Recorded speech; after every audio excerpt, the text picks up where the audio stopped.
আমরা একটু সহযোগিতা করে বালু ব্যবসাটা বন্ধ করেন। বালু ব্যবসার কারণে স্যার এখানে অনেক ক্ষতি হয়। বালু ব্যবসাটা আপনারা বন্ধ করেন যদি আরো সহযোগিতা করে এটা করেন। বালু ব্যবসার কারণে এখানে যে পানিগুলা গরিব দুঃখী খুব সমস্যা হলো বালু ব্যবসার কারণে।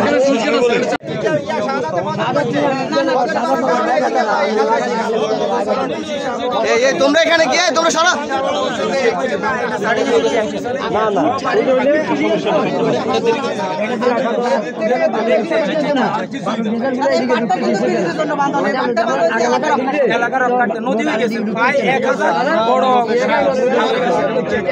কিছু বিক্রি হয় বালু